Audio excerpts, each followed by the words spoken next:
I don't go, she doesn't go. So I walked into the room. I did my healing thing because that's what I really wanted to do. I made sure to hold her hand and heal her before she was put under. So I was the first person that, or the last person she saw, and the first person she saw when she woke up.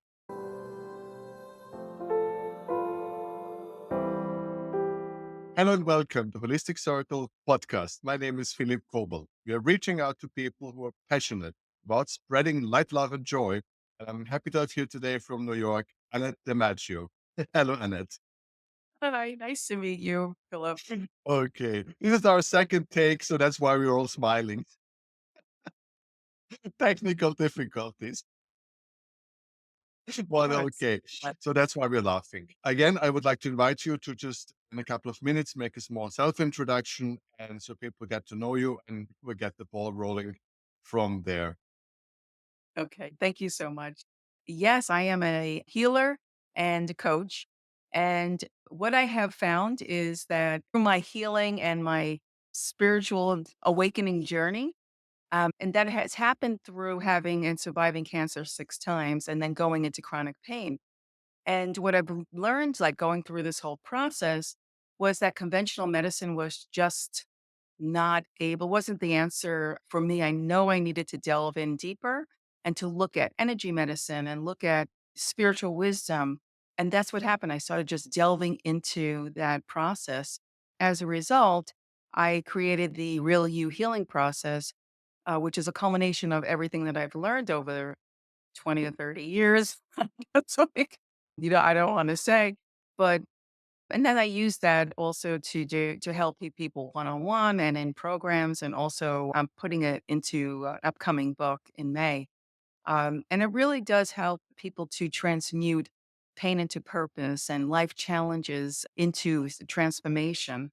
And so we're able then to live a life here on earth that's calm and to have clarity and confidence and really be and do everything that we here to be and we're meant to be on this earth. And so that's why I'm really happy to be here. And you did much better than me the second round because I forgot my little text about telling people to leave us some comments. See, huh? You're already like +1, and I get a B minus. There we go. Please, everybody, we love to hear your comments. Look down there from YouTube. A lot of space. You can write us, engage with us, tell us what you like, what you don't like, and I'll definitely get back to you. So please engage with us. We want to hear from you. Okay, now I did it. Better late than never. Better late than Ex- never. That's right. All right. There are a couple of things here already with your introduction that we have to link in. And let's not go with the obvious question. You said 6 times cancer survivor, and then you said I have like 20, 30 years. So people most probably doing the math are a bit confused and asking when did you actually had the cancer? But I think we will get to that point maybe a bit later Yeah. and spend about time about healing. You said a couple of words, some energy healing and things like that, and this and this. So I may ask you very, very simple. So first of all, how you define healing? Healing from cancer, healing not getting cancer again once you had the medical treatment. Do you how do you see this just talk a bit about the word healing, where you see Yeah. this word. It's interesting. So we think that there's with healing, it's like an ongoing process, right? But I found that it's that in doing this and going through and having that many opportunities, let's say, to heal, that's the best way can describe it, that it's not just about the body. Yes, we're here on earth and we want to stay here as long as we can and to have a body that's as healthy as we can. But it's really about healing on on 4 levels. It's etheric. I would call them etheric bodies. And that's on a spiritual level, the healing exists, on an emotional level, on a psychological level, and then on a physical level. So it's the whole person that needs the healing.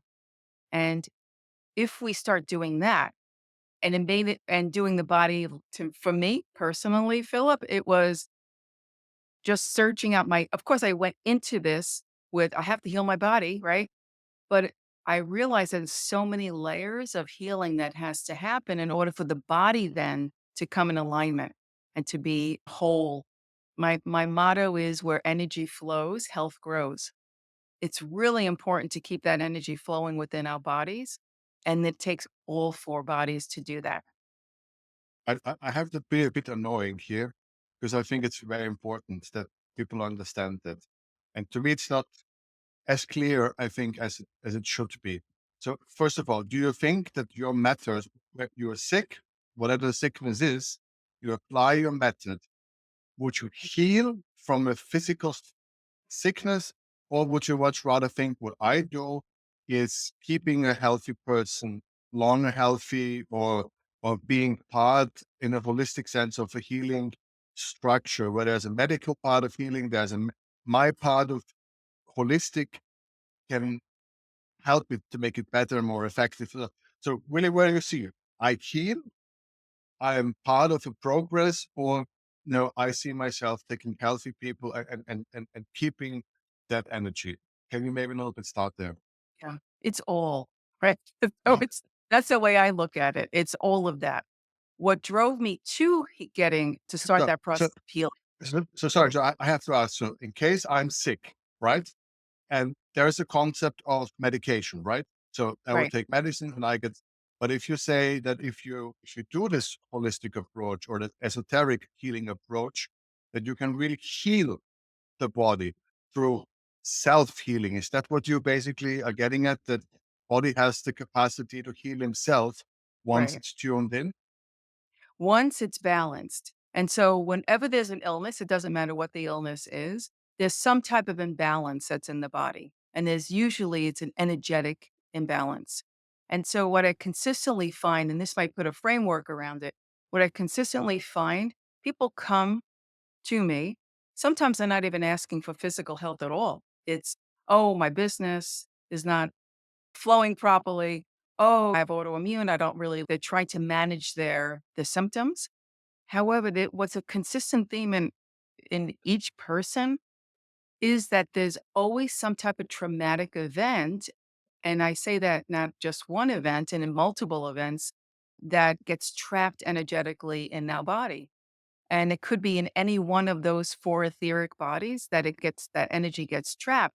And if you think of like even just hearing, and I don't need to focus so much on cancer, but any diagnosis, when you hear those words from a doctor, and usually the whole system is so much fear around any diagnosis, right? It's so energy packed with fear that's coming at you.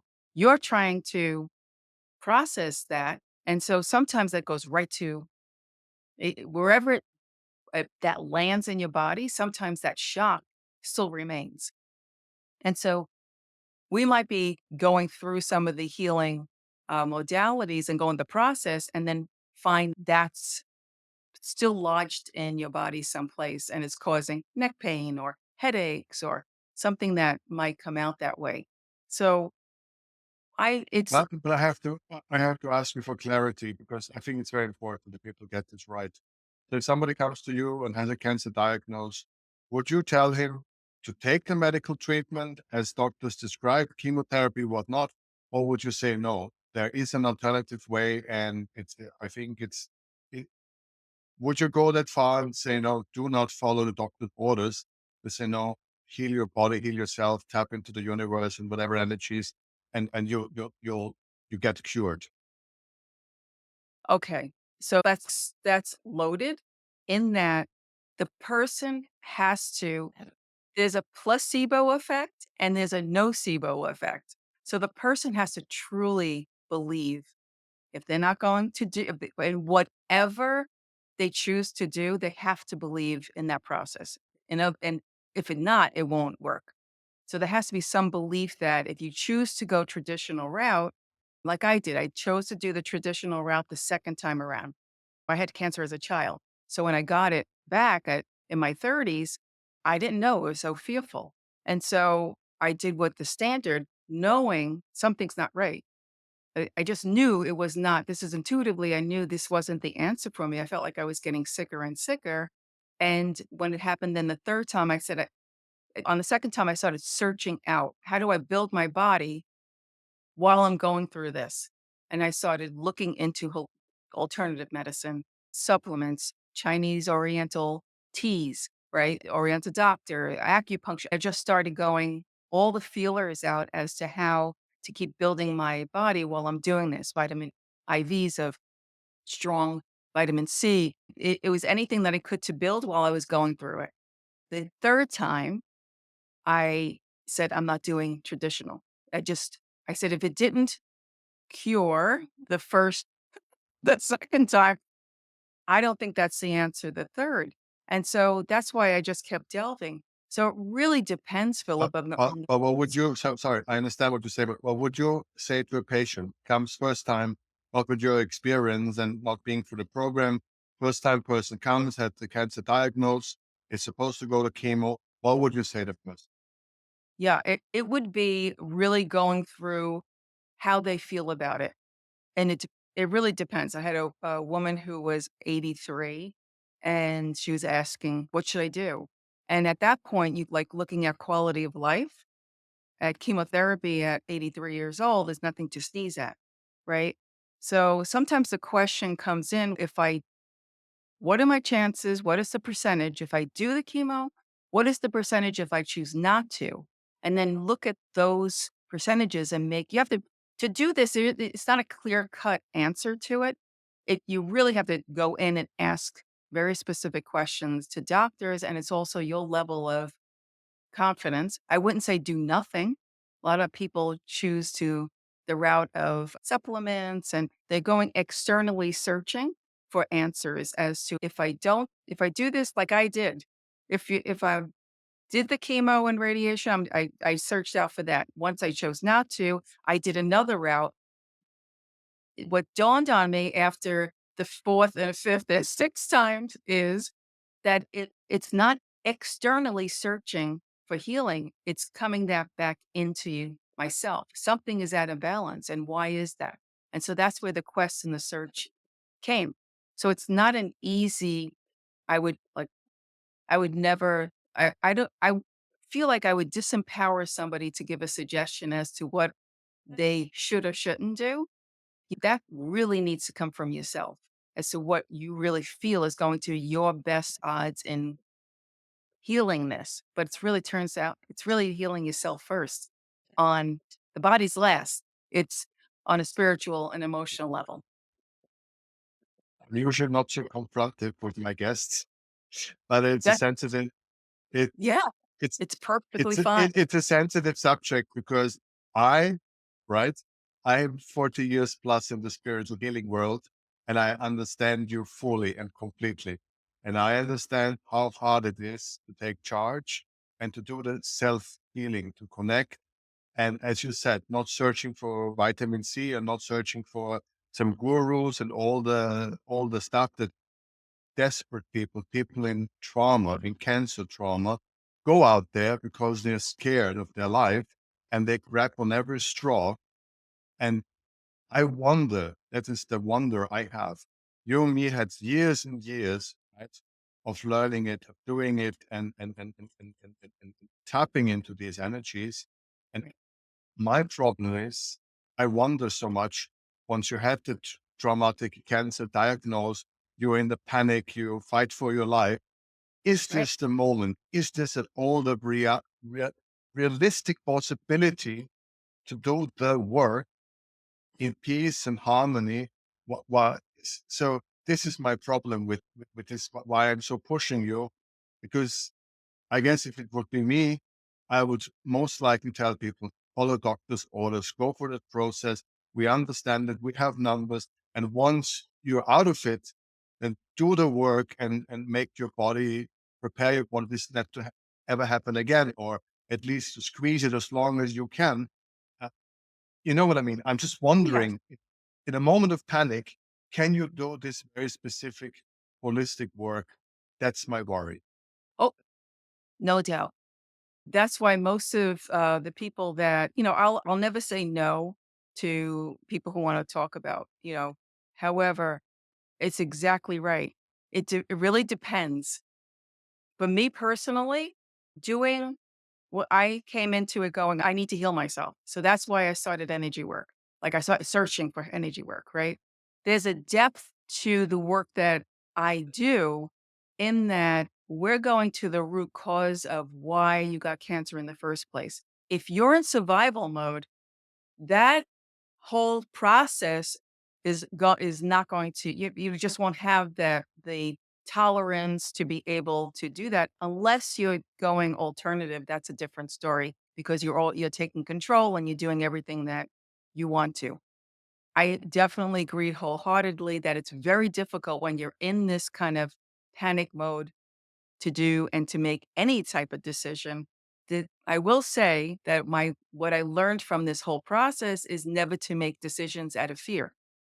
That I learned, and it's difficult to do, right? It's And difficult. especially when, sorry, when you have a doctor with the white thing and all the crazy machines and the flip charts and like, this is going to work. I'm a doctor.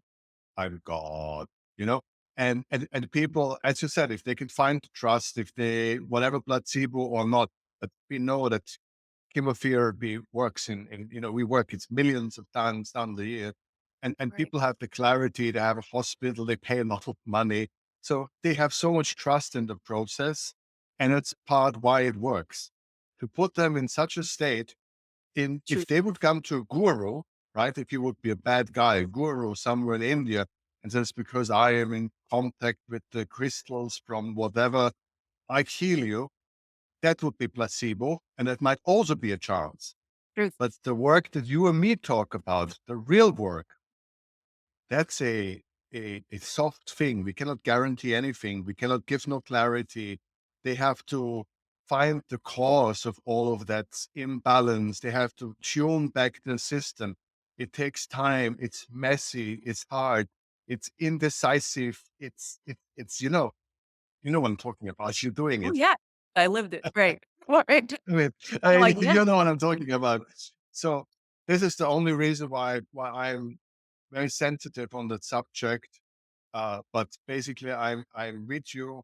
If people would work right to prevent it, if Right. people would learn early on, maybe as children or whatever through their life, to be connected and tuned, this would all be a different conversation. Yeah. Listen, cancer is a business. Let's put it that way. It's not a healing business, it's a business. So, unfortunately, that's how it's been treated. Money first and then people second.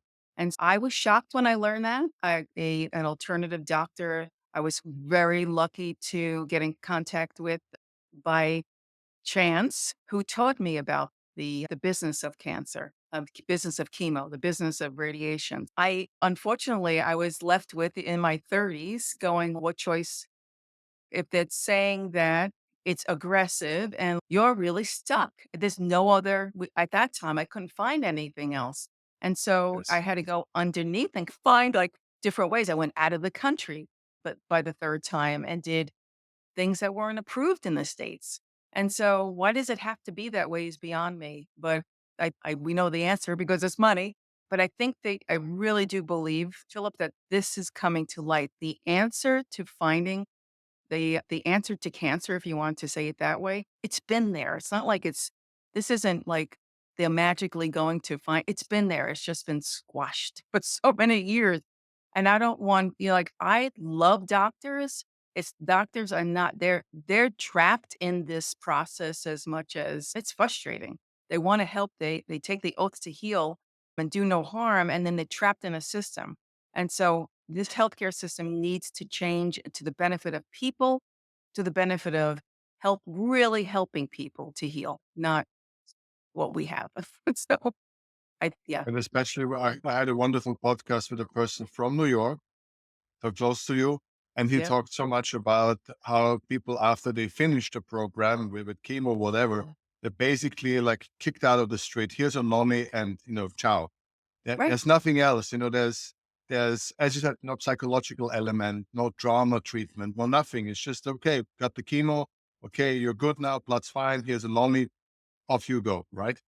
And, and he started his journey. His journey, he started after being kicked out on the street, so to say, like a wet Mm, dog. And like, what now? right.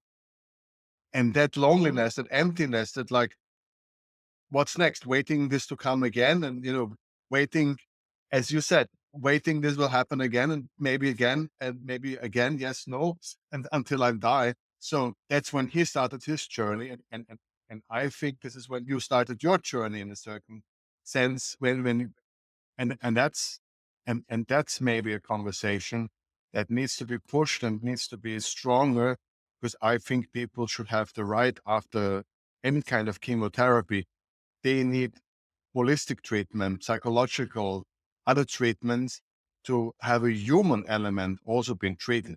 And this is, Right. I think, is a whole different ballgame. It is. Having that experience, I understand what you're saying, and you're left lonely without having any type of tools to process the trauma of getting cancer to begin with. So you're still dealing with that on top of the other traumas that were not healed. So it's just compounding. So many people live in this. I just hear it. It's always this kind of waiting. Oh, okay. Does this pain here? I spent years like that. So I'm talking from experience, unfortunately. It was always in my field, especially having cancer as a child. It was everybody's fear having cancer at 3 years old. It was everyone's fear. So it wasn't just my own. And I always felt, oh, I wonder if I'm going to get cancer back. They told me I'm going to get cancer. They told me that I'm going to get cancer back. Imagine saying that out loud. What? How does anybody really know that? It depends on the person. It's like- so but unfortunately, that conditioning of the negative wind up manifesting, right?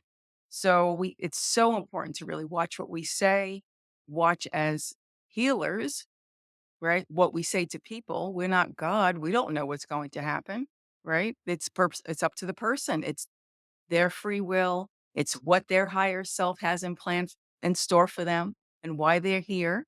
Sometimes I don't like to use the word lessons because it feels like it's strict. I call them wicked wisdoms that happen to us, but we don't know what type of like wisdoms that we're because of this situation. Look what unfolded, right? How can I not feel that having cancer so many times that this isn't part of my journey? What I didn't know is, and getting back to what you were saying before, Philip, I didn't know you can go into chronic pain after having cancer. No one told me that.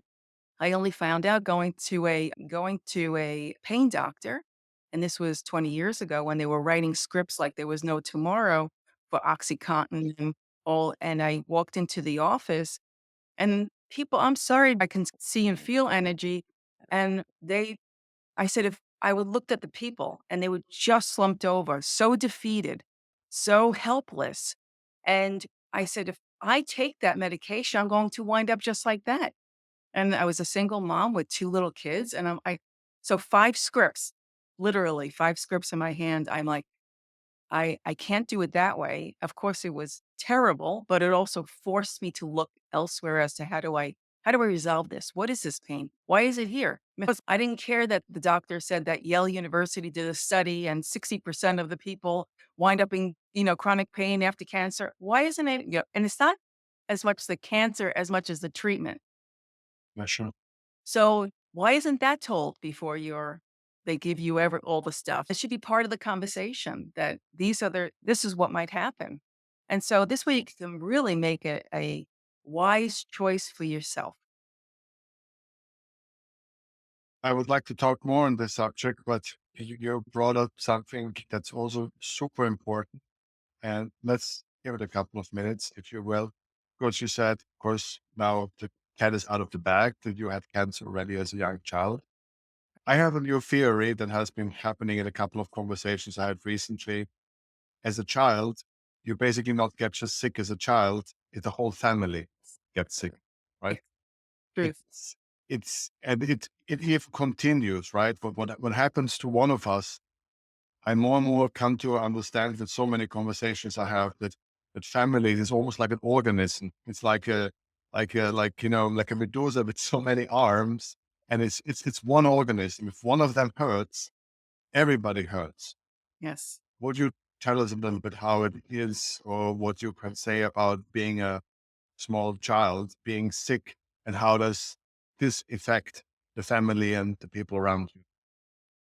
Yeah, it's interesting because I'm looking at it in both being the patient and also when I adopted 2 girls and what they both came with health issues because I wasn't planning on getting cancer again. And one of my daughters had open heart surgery a few times. And so I understand being the caretaker and having that as a unit and what happens as a result. But yes, you're right. It is like it's an issue, for the whole family.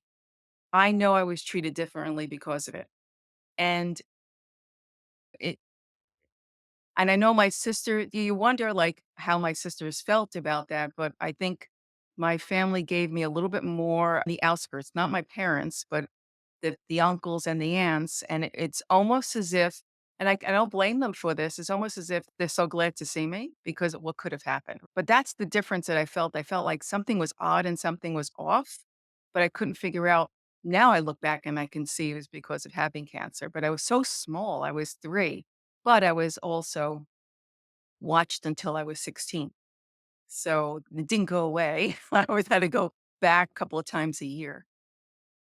Because this is my, so to say, uh, thing that I figured out over the last couple of months is, if I guess if I had a patient with a child with cancer, I would say as fast as you can, you go to therapy and your husband goes to therapy and the grandmother goes to therapy and the grandfather, all of them, bring them in right now, because the kid with 6 year old cannot most probably go to holistic therapy.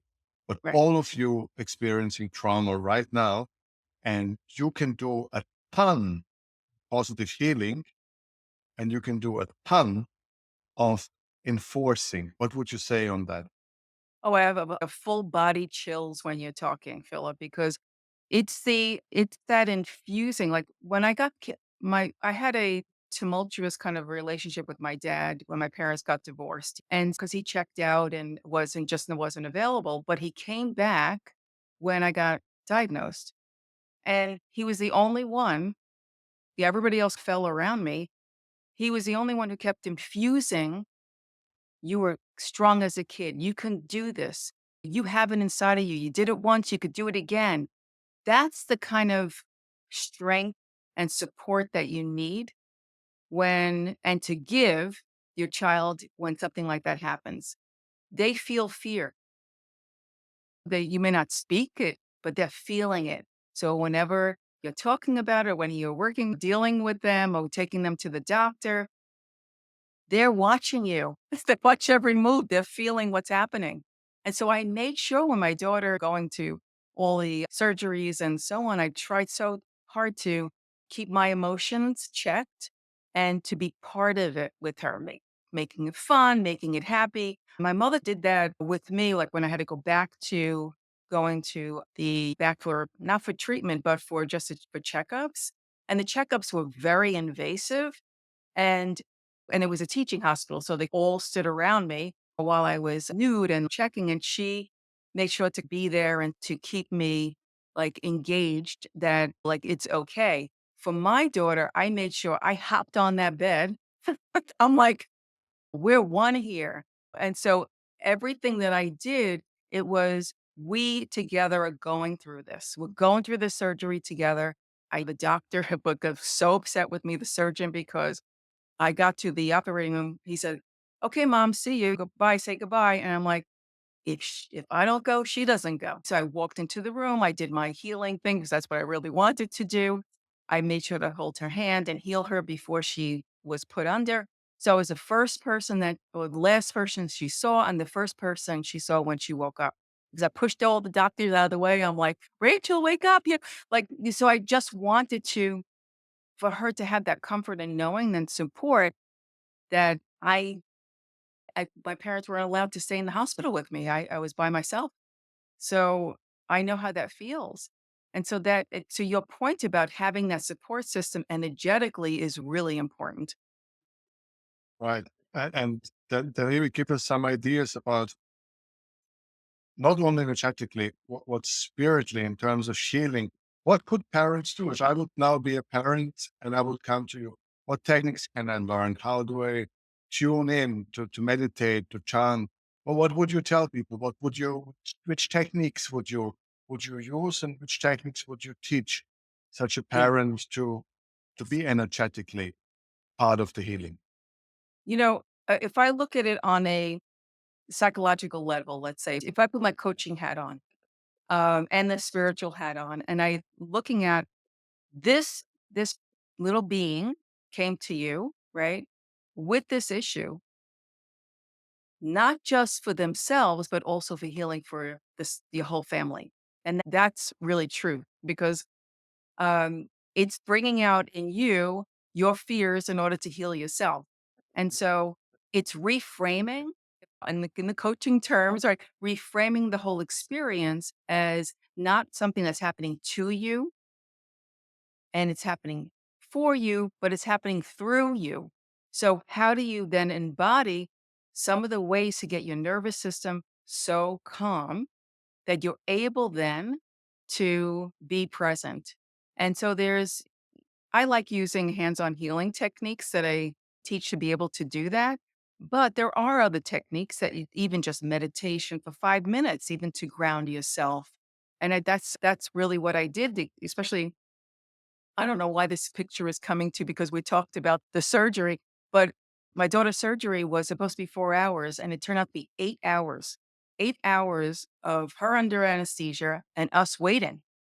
And it was very difficult because my ex and I were going through a divorce at the time, so there wasn't really a support where you can play off each other and say, "It's all going to be okay."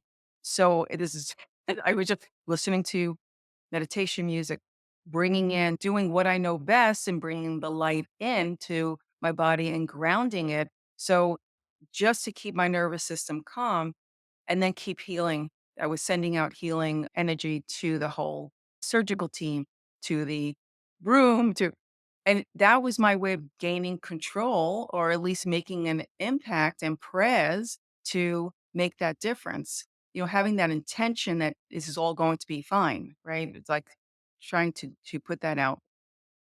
You a little bit destroyed my next question, almost, with your lovely story about your father.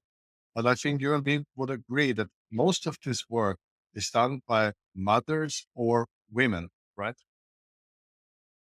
They're Oh, well, still the number one address when it comes to healing, emotional support, at all. Talking about trauma in the family, it's still a woman's world, right? I think it's really less that if we're all energetic beings, really, and I think that we've had lifetimes coming back onto this earth, we've been both male and female in lifetimes. It's just if we look at the times that we've been back here. So I look at it less that I think it's societal expectation and norms of what a woman and what a man. We have it both in each of us. We have the male energy and the female energy. And I think in growing up, we're taught I say that and I'm gonna backtrack. We as women are I think we're more open to the spirituality. I think but I really do believe that it's because of our society that men are taught to be strong and not to really get in touch with their feelings, and it's indoctrinated from the time that we're children of what these roles and masks that we have to play. So I don't think there's an incapability of it. I think that it's just women are seeking and are holding that energy. I think the feminine energy is really rising, but that feminine energy doesn't mean just women. It's the feminine energy is in all. So that's rising on the planet right now for us to be cooperative and to work together. And right now, we're not seeing that. We're seeing disharmony. But I think that's changing. I think we're definitely shifting. All right, let's hope. Yeah. Because I think what you said was very important. It was I gave you a rope, so to say, that fathers can play a tremendous role as part of the healing process. And if I guess if I would be in a situation, I would really take mother and father and sit down and look him straight in the eye, both of you can be enormous force of Yes. healing, or you can really make things worse. Right. Yeah. See, so that's so I would be more tough than you. You're too nice. I'm famous for being a very brutal therapist. Well, but isn't that like the role of a male in a positive way is to be the protector, right?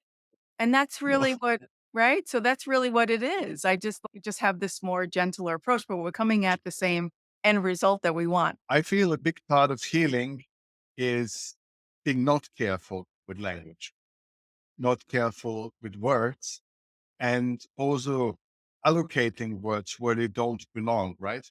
We spoke about this a little bit in our preparational talk. I have a problem with the new buzzword trauma. Everything is trauma, trauma, trauma.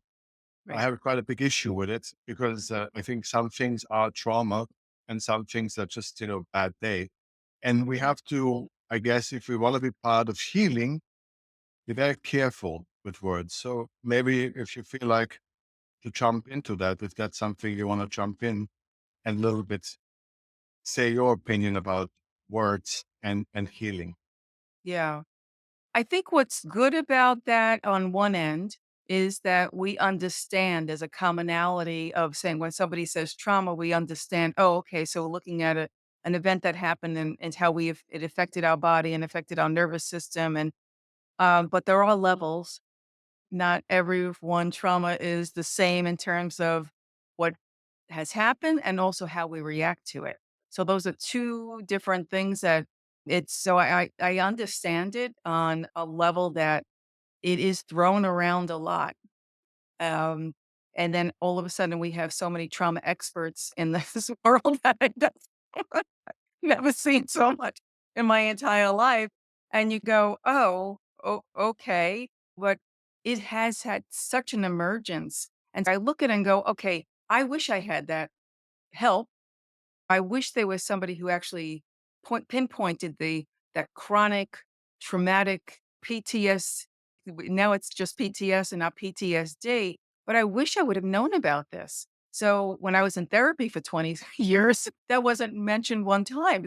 I look at it going, okay, this is fantastic. It's coming out, but it's almost going to such an extreme that there's got to be some type of balance in between of saying, okay, so where is it and who do you trust and who do you go to actually get the help you need? That's perfectly my last question. Thank you so much for opening the floor so perfectly. Just a little bit, maybe now talk about your work. What kind of clients you have, male, female, older, younger, and what are the most regular, basically, things and most unregular things? Just a little bit tell us about your work. And that's, so to say, the ending of the podcast. Now that we've learned so much about you, people can really see where you are located. And And thank is it you. one-on-one or live? Just, I always ask. You do both or just online or It's just, online. It's amazing what ah, happened after COVID, right? It's like, it's amazing how it just shifted and opened up everything and for everyone everywhere. So it's in that way, it's beautiful.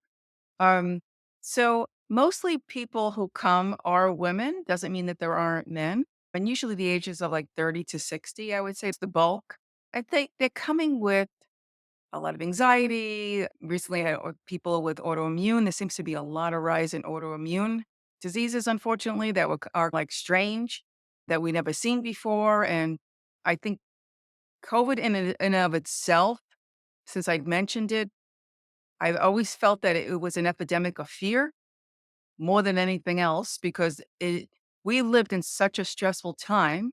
And if you didn't have the tools to be able to offset that fear, I think it really did a number on people's psyches, which then impacted their bodies on top of other factors. Well, let's say with COVID. So I think those are, and, I do have people here and there who come in for business issues, but it's always some type of either health challenge or life challenge. Um, and then I can either work one-on-one or in a program. And it's been fun and exciting, and every single person is completely different, but there are commonalities, and that's why I put together the framework, because there are certain ways that we're able then to get to the root of what an issue is, and then they walk away then with the tools to be able to transmute that and transform that themselves. Do I hear it correct? It sounds a bit more on the therapeutic side than on the spiritual side. Or do I hear this not so correctly? As a coach, and if I can't help if I'm working with somebody. If I'm working one on one with you, I can see and feel and know where there are blocks. And so while I'm talking with people, if they just wanted to not do the program, but just work one on one, I'm clearing blocks. When I'm doing that, I'm speaking to them, engaging people. Like, where do you feel it? What does it look like? People are brilliant. They know what in their bodies. You don't think you do. You're like, oh, I can't do that. I'm not an I anomaly. understand. I just learned how to do it. And in doing that, you're getting underneath, what does that represent? What is So that block? Why is it there? you're a secret spiritual healer. I'm just combining it all.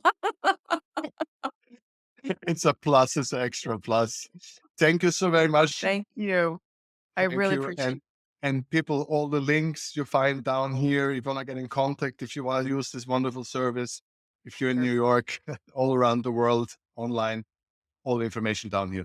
Thank you so very much, Annette. Thanks for Thank you coming. so much.